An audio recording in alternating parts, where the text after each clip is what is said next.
of Taipei Tzu Chi Hospital doctors receive recognition for their excellent medical services. Tzu Chi volunteers across the globe organize Yearend blessing ceremonies to welcome in the new year. Welcome to DaAi Headlines. I'm Helen Now. Thank you for joining us. Celebrating Pharmacist Day on January 8th, the new Taipei City government held an award ceremony to honor the service of several pharmacists. Among those recognized were Taipei Tzu Chi Hospital's Lin Guanling and Taipei Shan. 开启这个条码的扫描器，然后对着我们这个 QR code 来做一个扫描。 Using a scanner app, patients can quickly and easily find information on the meds they are taking. The system was first developed by Taipei Tzu Chi Hospital pharmacist Lin Guanling. 条码做一个扫描。 Recent recipient of the new Taipei City's Bedside Service Award, Lin Guanling has long worked to educate the public on the proper use of medication. Last year, she headed a team from the Health Ministry and New Taipei City's Health Bureau that visited over 50 remote communities in Taiwan. This feedback shows me that the work we have been doing in New Taipei City has really helped change how people understand and use medication. Also a pharmacist at Taipei Tzu Chi Hospital, Taipei San was awarded the city's Special Contribution Award. In addition to working with patients at the hospital, Tsai has continued to work closely with TIMA to bring medical attention at rural areas and even overseas free clinics.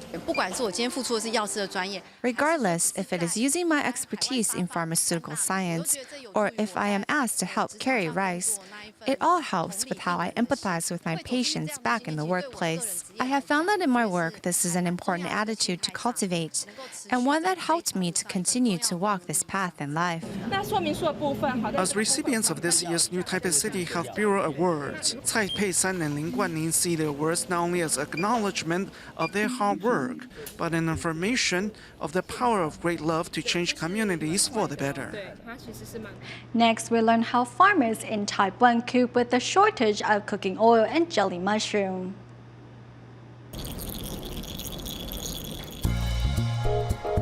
Olive oil has been a part of the European diet for over 6,000 years. A professional olive oil taster can differentiate between good oil and bad. I pump in my mouth if the oil is spicy, pungent, or bitter, is a fresh oil. The product undergoes an inspection before being shipped. After it arrives, it will also undergo further random inspection. The European Union has strict regulations regarding the production of olive oil, with traceability being the most important control. In Italy, 90% of extra virgin olive oil is fake. For that reason that you find the bottle in the white label, like this. This is DOP certification, which means the oil is produced and bottled locally using locally grown olives. The strict checks help sustain Italy's olive oil industry and has established olive oil tasting related industries. But here in Taiwan, most of the cooking oil is imported. Cooking oil, including soybean oil produced locally, only accounts for 3.5% of total domestic demand. After the recent oil scandals, the Council of Agriculture decided to increase domestic oil production by first focusing on tea seed oil. Currently, the raw ingredient for tea seed oil, the tea seed, is imported from China. So we're asking local farmers to start growing the seed. However, due to limited farmland and higher costs, this may not be a viable solution. Even if 100,000 hectares of farmland are used to grow the seeds, we can only meet about 10% of domestic demand. So, food manufacturers and importers continue to profit from the situation. And without traceability in place, food safety remains a problem. This is the white jelly mushroom that everyone loves. However, about 95% of those consumed in Taiwan are imported from China. Now, thanks to new technology, the fungus can be grown in Taiwan. This is what a real white jelly mushroom looks like.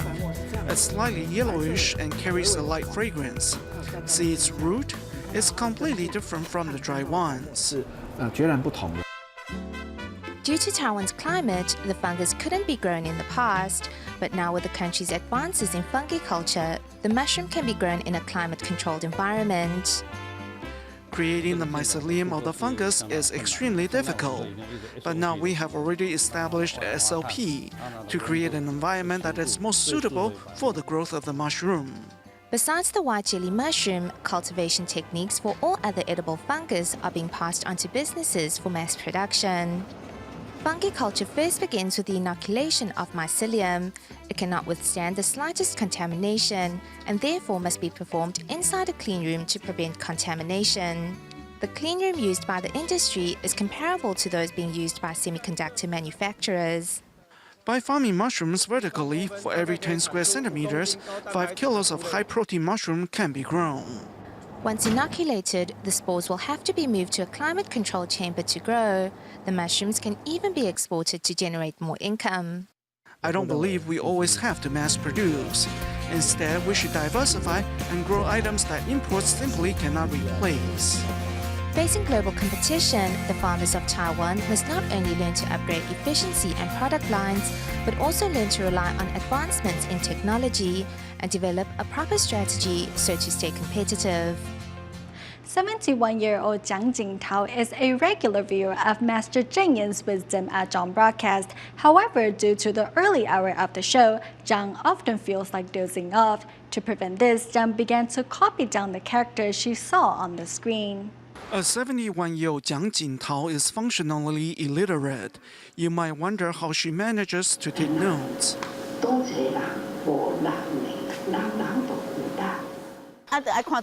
I need to watch it for a long time. I look, then write 2 strokes, then look again, and then copy down another 2 strokes.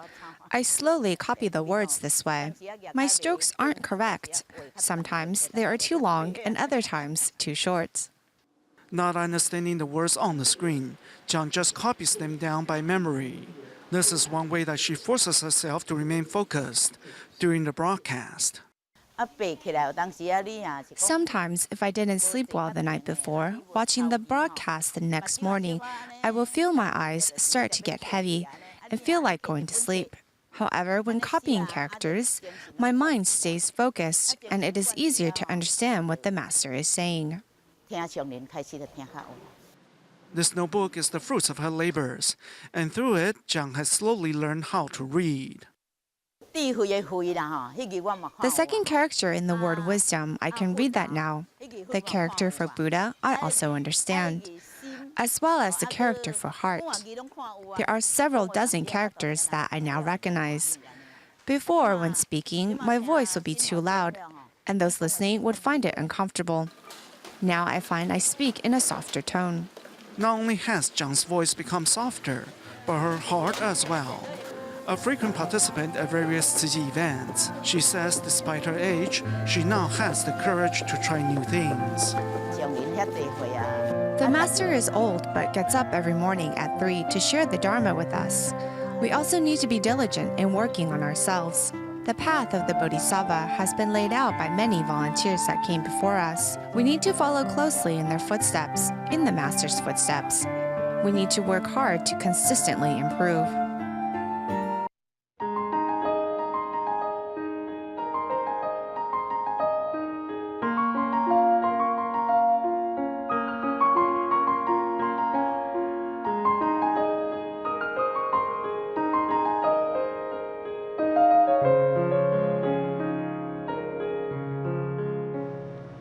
In our next section, we take a look at the Yearend blessing ceremonies across the globe. First, we join the Yearend blessing ceremony organized at Da'an District in Taipei, Taiwan, which was joined by Dharma masters of the Jingsi abode in Hualien. Meanwhile, in China, Tzu Chi volunteers held 3 Yearend blessing ceremonies that saw 3,300 participants. At Tzu Chi's Yearend blessing ceremony in Xiamen, Fujian, this 91-year-old senior treasures the red envelope of blessing and wisdom she just received. In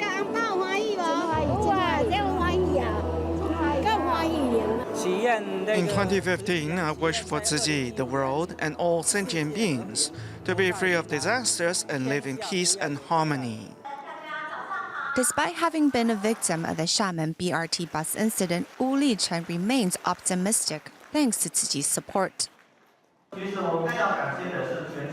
want to thank the Tzu Chi volunteers. It is them who have come together to offer their love and strength. It is them who gave me the power to face the difficulties ahead.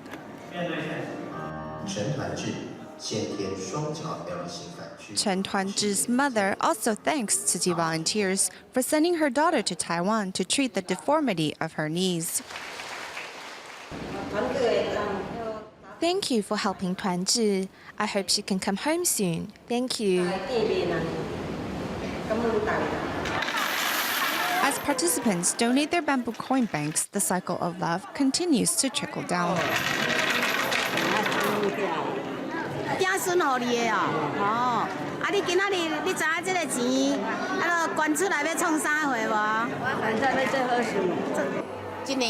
I've been saving for a year. Every time I have coins, I'll make a deposit. Mobilizing over 300 volunteers to ensure the smooth running of the 3 ceremonies, volunteers were happy to have been blessed to give in this holiday season. Meanwhile, Tzu Chi's Dharma family in Taiwan is gathered to share what they have learned from the past year. Friends, we should all vow to begin walking the Tzu Chi path. It's never too late to start. I only began at the age of 70-something and have enjoyed every minute of it. Blessings are also passed along from one to another.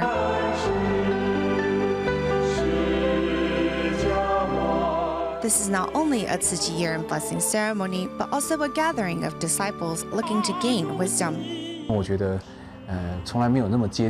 I never felt this close to the Buddha before. I'm grateful Tzu Chi gave me this opportunity to bridge the distance between me and the enlightened one. I thought the entire ceremony was very heartwarming and gentle, especially because of the way the Dharma Master spoke. I want to replicate this type of atmosphere in my home. Tzu Chi's Yearend blessing ceremony not only warms the hearts of participants, but it is also a cultivation ground for those seeking to gain wisdom on the path to enlightenment. At the year-end blessing ceremony organized in Jiangsu Province, China, Tzu Chi volunteer Wang Xiying, who is also a cancer patient, shared with participants her experience of walking the Tzu Chi path. But first, we traveled to Taipei, Taiwan, where the year-end blessing ceremony organized at the Neihu district was joined by many senior residents. Upon receiving the blessing and wisdom red envelopes from 8 Dharma masters at the Jingsi abode in Hualien, Taiwan, seniors break into smiles.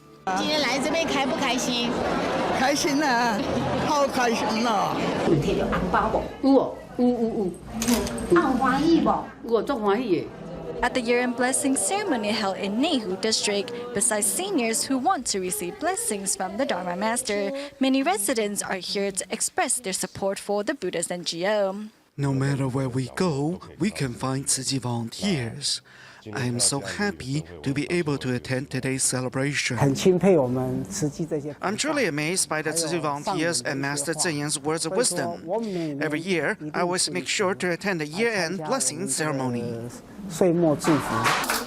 Meanwhile, at the year-end blessing ceremony organized in Nanjing City, Tzu Chi volunteers and participants welcome in the New Year's with sincere and pious hearts. By watching the clips put on by the volunteers, I realized that there are still so many people living in hardship. I couldn't hold back my tears. Today is actually not the first time I have seen some of the clips, and I already cried once when I saw them at home. I cried again today because I was extremely moved. In 2012, Tzu Chi volunteer Wang Xiying discovered that she has stage 4 lung cancer. While receiving treatment, Wang makes it a point to share the Master's Dharma with those she comes across. We cannot control the length of our life, but we can control its width and depth. My top priority is to make my family happy. I feel much happier when I started volunteering again.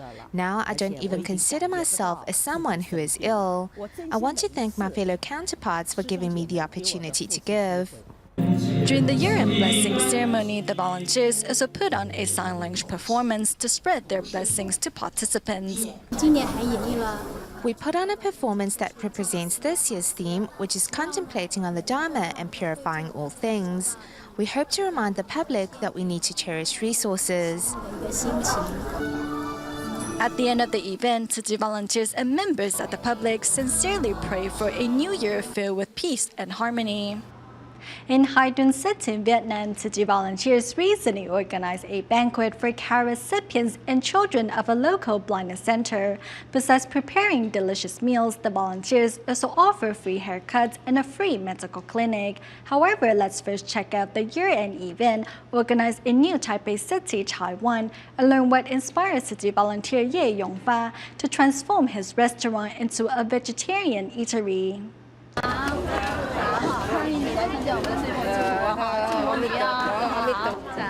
This is the scene at one of the Yearend blessing ceremonies organized in Shiji District near Taipei City. In just 2 days, the ceremony saw over 2,000 participants. To create a welcoming atmosphere for their guests, most of the Tzu Chi volunteers in Shiji District, including Ye Yongfa and his wife Lin Shaomei, were mobilized to help. The husband and wife pair not only takes on their task as receptionists but also kitchen volunteers. In fact, Ye used to own a restaurant, and it wasn't until meeting Tzu Chi that he decided to transform his store into a vegetarian eatery. I asked Sister Wei Mei if she could teach me how to cook vegetarian food, because I've never cooked vegetarian dishes before. She happily said okay. Although I don't earn as much as before, I'm very happy every day. The hand behind Ye Yongfa's decision to transform his restaurant was Tzu Chi volunteer Chen Huimei, who taught Ye how to cook vegetarian dishes. Master Garyun has been encouraging us to embrace vegetarianism as a way to protect the planet. We need to help the master spread this message far and wide. Brother Ye told me he doesn't want to cook meat dishes anymore. He even promised me to inspire his former colleagues to join his ranks if his vegetarian restaurant is successful. Thanks to the support of Tzu Chi, Ye Yongfa and his wife are more determined than ever to inspire those around them to embrace vegetarianism. Traveling through the countryside at Haidun City, Tzu Chi volunteers in Vietnam are picking up their guests one by one. Waiting happily for the volunteers are Tzu Chi care recipients, including this grandma who suffers from blindness. As soon as all the guests sit down in the car, Tzu Chi volunteers thoughtfully offer them a cup of ginger tea. Very soon, this car packed with guests arrived at the Dongsha Hotel.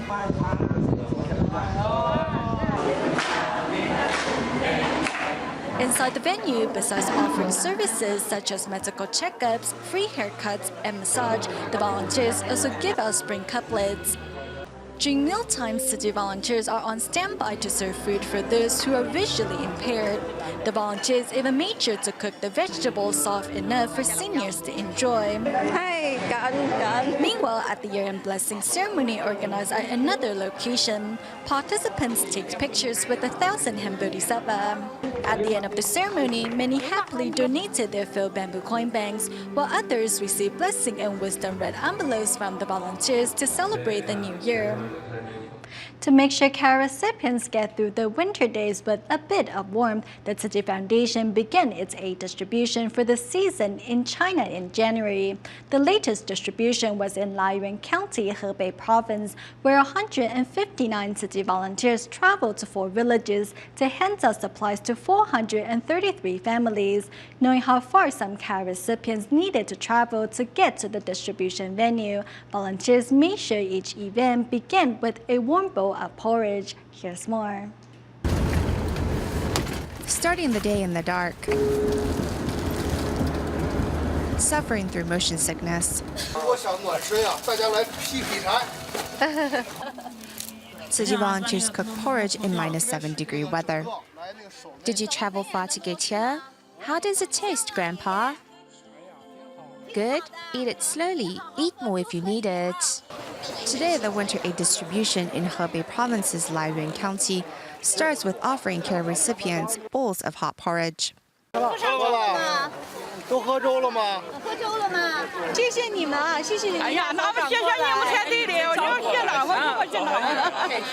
Volunteers are grateful to be of assistance each year, as in their giving, they realize their own blessings in life. Although the aid supplies may run out, our caring hearts will always be by your side. There are no words to describe the deep bond between the volunteers and their care recipients. At times, memories from years past are reminisced together.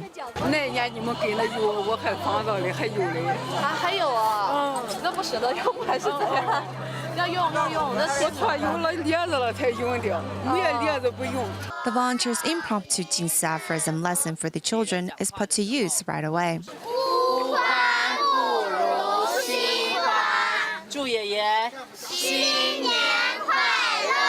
Meanwhile, another group of volunteers personally deliver aid supplies to the care recipients' homes.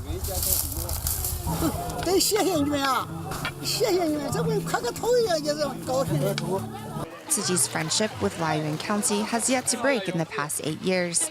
And though busy as bees, a warm smile on the recipients' faces is all that Tzu Chi volunteers need as payment. Tzu Chi volunteers in China first set foot in Siyang, Jiangsu in 2006 to help the lives of the poor and needy in the area. In the past 8 years, that bond of mutual love has yet to be broken. Ahead of each winter aid distribution, volunteers will conduct home visitation to check on the conditions of their care recipients, making sure every family's needs are met. It's these personal visits that bonds the volunteers to the care recipients and vice versa.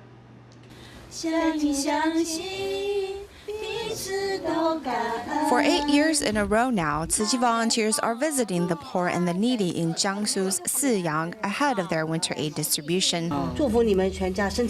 We wish you the best for your family. Have a great new year.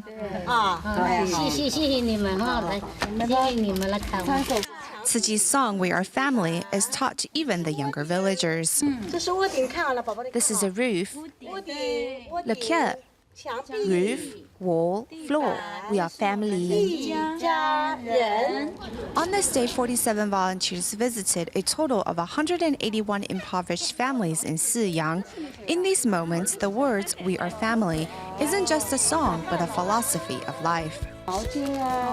There are towels here and snacks to eat.